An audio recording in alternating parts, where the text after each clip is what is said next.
Hi, everybody. Welcome to the Bible study.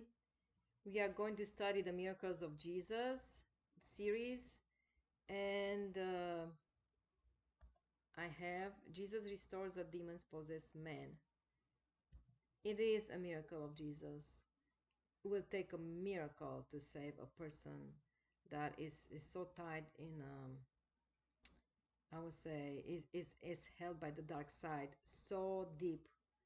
Only a miracle will save somebody like that. That's why I put it through the miracles of Jesus. Okay, let's dive in. Jesus restores a demon possessed man. It's a demon possessed. There were more than just one. I put as a title, I just to know what I'm talking about and where's the teaching coming from. But Jesus restores demons, like a demons possessed man. Okay, and so they made it to the other side as Jesus asked his disciples to get the boat to go on the other side. He knew there's somebody is waiting for him, and this spread needed Jesus, like this man. So he arrives on the other side with his disciples. All right, let's dive in the scripture here. We are in Mark 5, verses 1 to 20.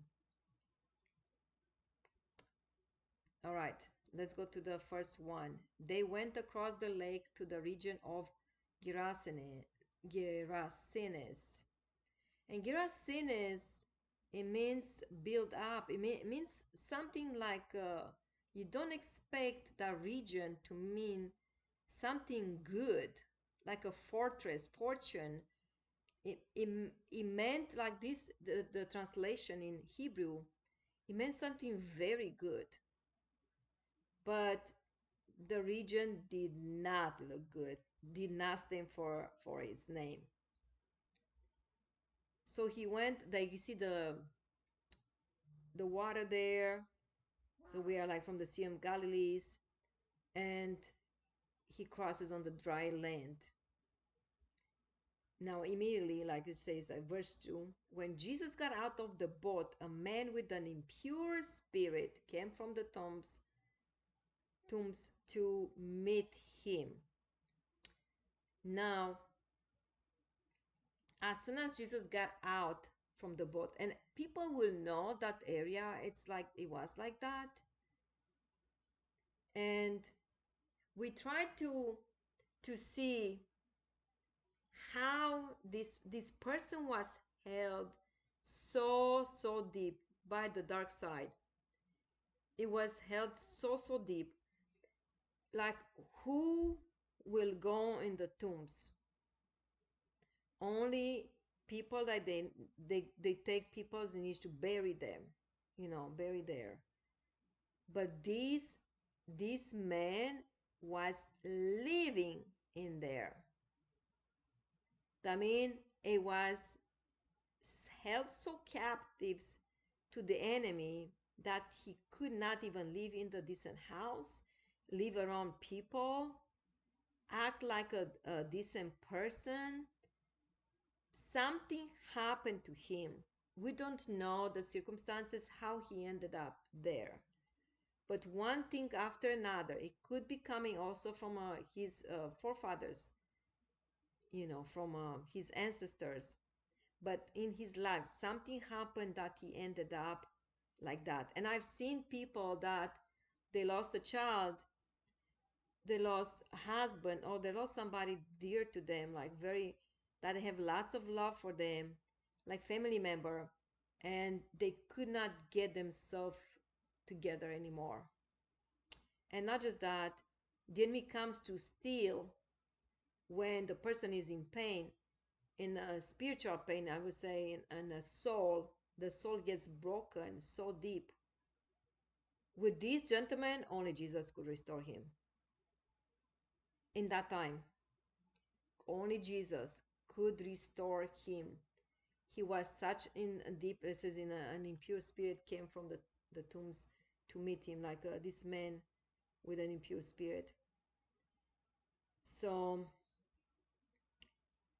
and this part of the lesson will, do not get yourself into deep, into holding, even though your loved one died. Jesus, like God has nothing, like God did not kill your husband or your wife or your child. He did not. It has anything that like kill, steal, steal, kill, and destroy is the enemy. God did not give your wife or husband or child cancer or anything like that. God is the one who has love, compassion, helps you to get through all your circumstances and to move on and to get higher with God. So sometimes people, they blame God for things happens in their lives.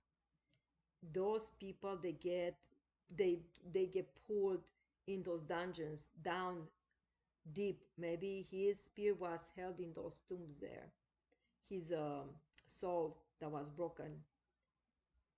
So he was among the dead, because dead people goes in the, like says in the cemetery, okay, right? This, in our language in this time, he was living in the cemetery, pretty much, among the dead corpse that they were like buried there. Wow, that's not nobody's life to live like that, okay? Let's go to verse 3. This man lived in the tombs, and no one could bind him anymore, not even with a chain. They tried, as you can see, they put shackles on his hands, and for he had been chained hand and foot, but he tore the chains apart and broke the irons on his feet. No one was strong enough to subdue him.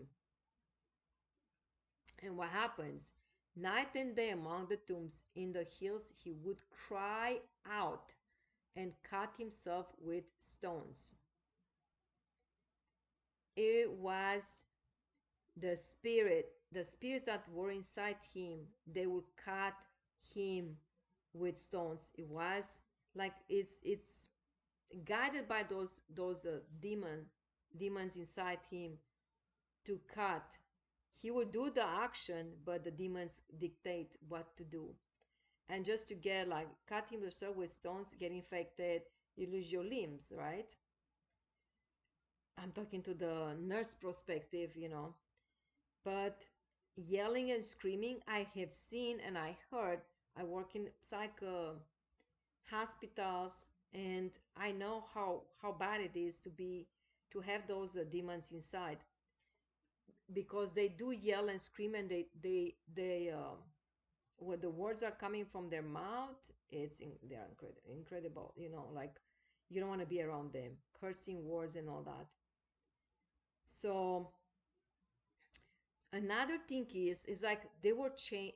This gentleman was chained down, hands and feet, and he will break them apart. They gave those demons inside him, they manifest in the power and strength inside the person. I was taking care of this lady, so I had to gown with it was in isolation. So I went by myself. I'm not sure to give her medicine. I believe like medication or treatments. So I went by myself in the room, and she liked to be in the dark. She didn't want the lights to be on. So that lady that could not even, an old lady, or say like around like 86, 90 years old, or even over 90 years old. You think that fragile lady that could not walk to the bathroom anymore, when I got close to her and I was gowned with the isolation gown, like a yellow gown, supposed to protect our uniform, scrubs, and all that, that will not get in contact with the person. She either had diarrhea or something like was contagious. She grabbed my gown as she was in the bed, and I knew she could not walk. She's an old lady. She didn't have that much strength. She torn that gown depart from me. I was shocked that how an old lady like that could do it. It was the demon inside her. It was the evil spirits inside her was doing it. It was not the old lady. She was yelling and screaming. Yes, exactly what that reminds me about this gentleman here, that he was yelling, crying out like that lady. But the yelling was not coming from him, it was coming from demons. Just to scare everybody away. Maybe like crying out with curses and all that. So whoever would come near, they would probably run away from him. He would not get help. But guess what? On that land stepped Jesus. Let's keep going. Verse 6. When he saw Jesus from a distance, he ran and fell on his knees in front of him. This was the person inside him. It was him. It was him. But even though it was demons, they will recognize who Jesus was. And they were horrified that Jesus stepped on that land. Jesus had no fear at all. So, but the man himself got down to his knees. He could not talk to Jesus what was inside is because the demons were much louder than his voice. And he was happy to see that Jesus walked by. And Jesus came. So what happened next? 7. He shouted at the top of his voice, "What do you want with me, Jesus, Son of the Most High God? In God's name, don't torture me." But that was the demons inside him were talking, shouted out, and they were begging Jesus not to torture them. They knew they were in trouble. With Jesus, there's nothing, they have to come out. So, verse 8. For Jesus had said to him, "Come out of this man, you impure spirit." So then Jesus asked him, "What is your name?" Okay. It's calling impure spirit. But then we are, if we do have the ministry of casting out demons, I will not ask what's your name. I know Jesus want to give us a lesson because he want to discover us, to open our eyes to see that what was going on. And the answer was, "My name is Legion." He replied, "For we are many." A legion could be like 6,000. 6,000 demons. Wow, like evil spirits. 6,000. That's a lot. And in this time we had, even in teenagers, we have, because they were like I would say broken spirits. I would see most in the broken spirits that the parents didn't want the child. They give it to maybe the adoption, or they left them somewhere, somebody found them, or there's lots and lots of story, and they go from foster parents to foster parents. Then it's just like a ping ball, back and forth, like going from, and they get worse and worse and worse, and you find these children like so broken. Their soul is so broken apart. Then who feels those places? They're demons, I would say, evil spirits. And they do start banging, yelling, screaming, you name it, hit anybody who is around them. They don't care. But that's not them. It's the spirit, the bad spirit inside, the evil spirit inside them. Now they have like a list that says, because we are legion, a legion is about 6,000. Wow. He must done something very bad that those will keep coming to him. Verse 10, and he begged Jesus again and again not to send them out of the area. They the demons, but did not want to go. Why? They loved the area. So let's keep going. Don't you love those pigs? That's so cute. Even the hair looks like they're washed and comb their hair over them. All right, verse 11. A large herd of pigs was feeding on the nearby hillside. Now it tells us that land, you think like across the, the Sea of Galilee will be still Jewish people, like with the same tradition. They will not eat pigs. It could be that they did for business. I doubt it. Or would be some people that have like pigs, like a large herd of pigs, which was a large, like a lots of pigs. And then of course it's a business, so you have to sell to those people. So across the Sea of Galilee with people that did not believe in God. They were like I would say Gentiles. They were like different people that they will eat pig because Jewish people will not eat. It's called unclean. The pigs are called unclean. In Jewish culture, they will not touch it. But yet, in that region where, so that you can tell, so those people, wicked people, I would say, like unrighteous people will live there in that region when this man had the situation and he ended up in the tombs there.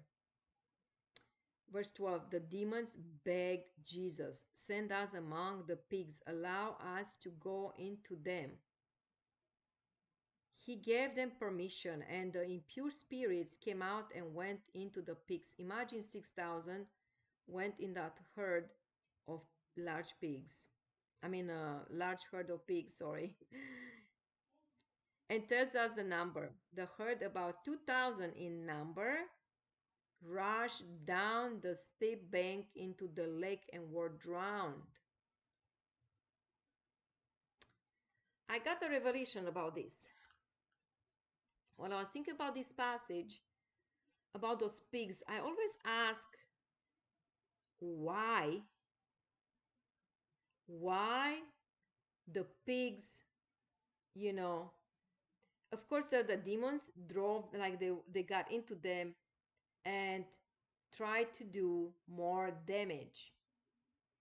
All right, kill those pigs, just get what?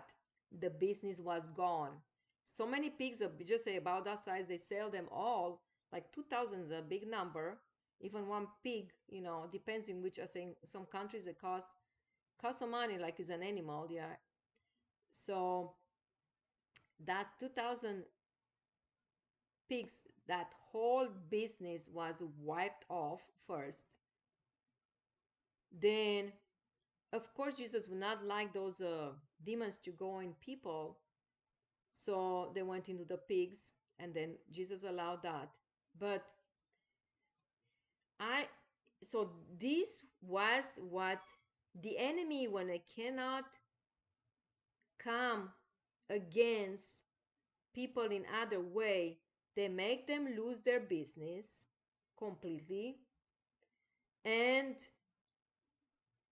also imagine when you are like, one day your business is gone completely, is zero. You end up with zero money. And I'm not sure if you have like you borrow from any to build this business, to say the business with the farm business with the pigs. You borrow to build the barns, to do this, and you still own to the bank. Just saying the regular world that you lost your business, because as soon as those demons got into those pigs, they they jump out of the cliff.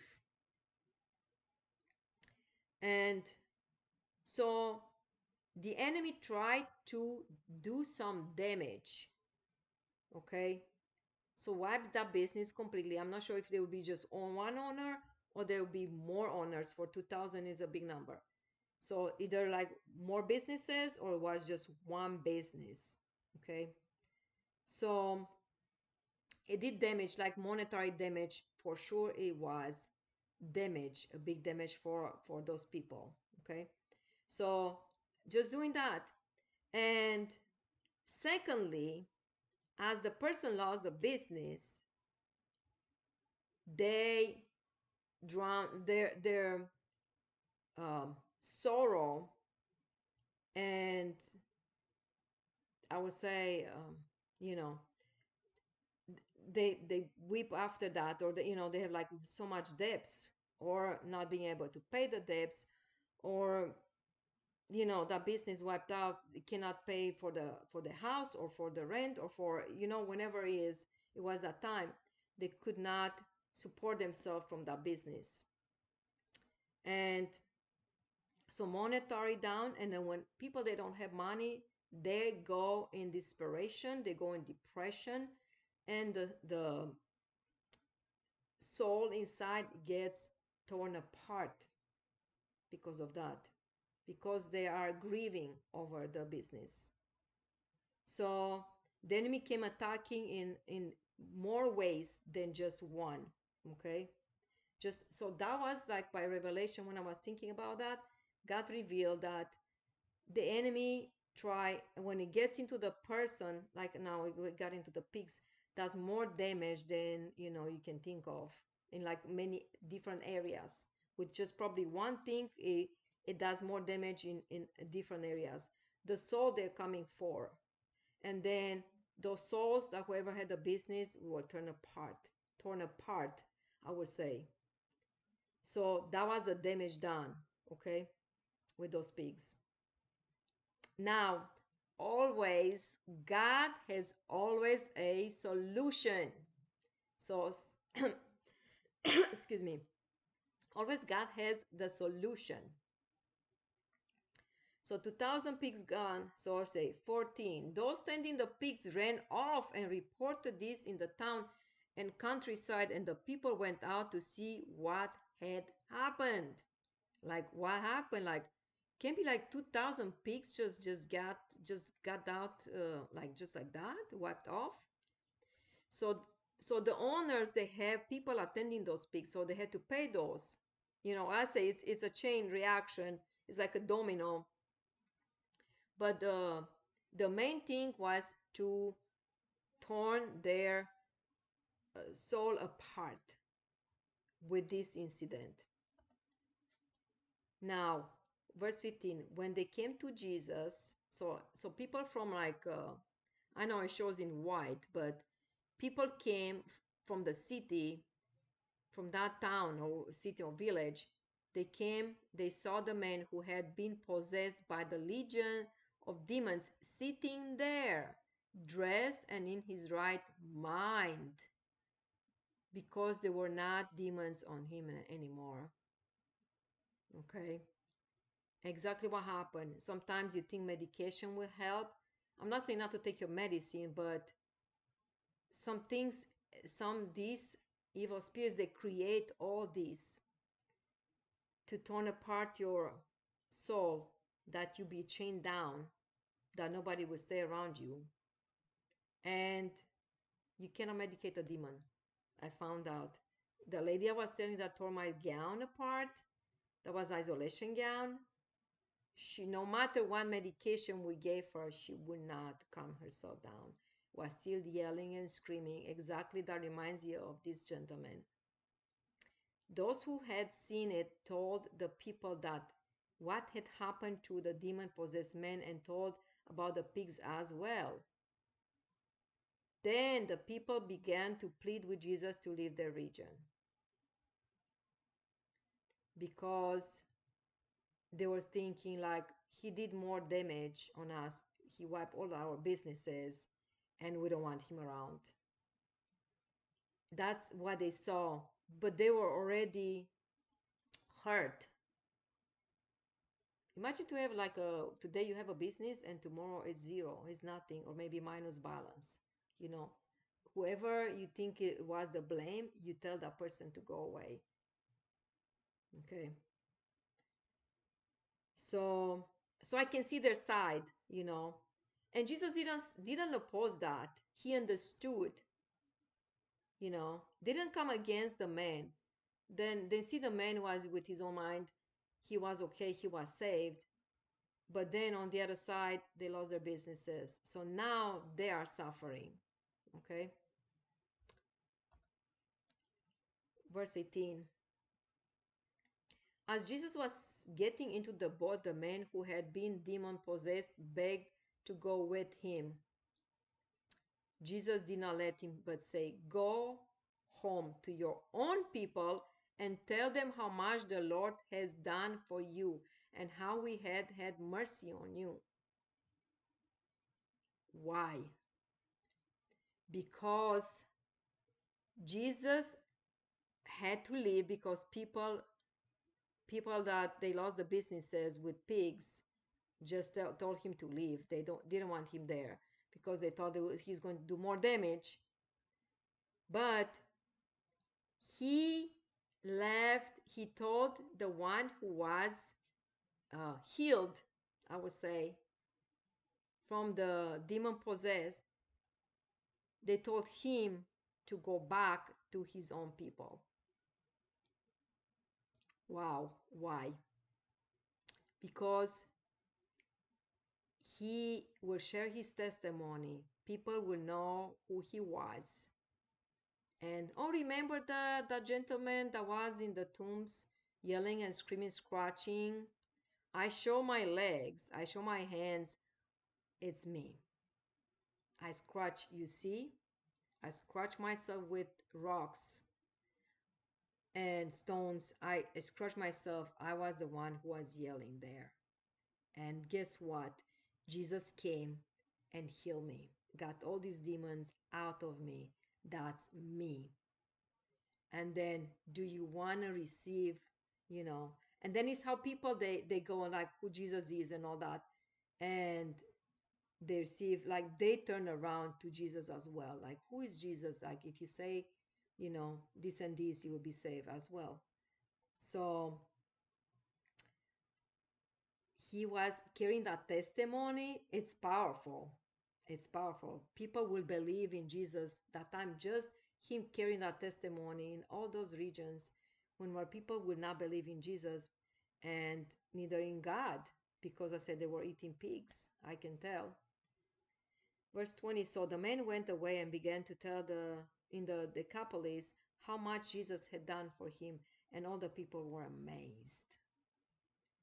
And that was the work. Jesus didn't have to go. He sent the one who was and who was healed, but he does several times with in different occasion. Go and show to the priest. Go and tell, you know, and go and, you know, tell what God did for you, what Jesus did for you. So the testimony is a big deal. If you share your testimony, what God did in your life, you will lift up somebody else. And that tells us in this passage.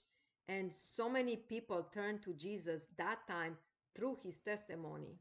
Like all that region, he went, and everybody who knew who he was, you know, got saved. Wow, that's amazing.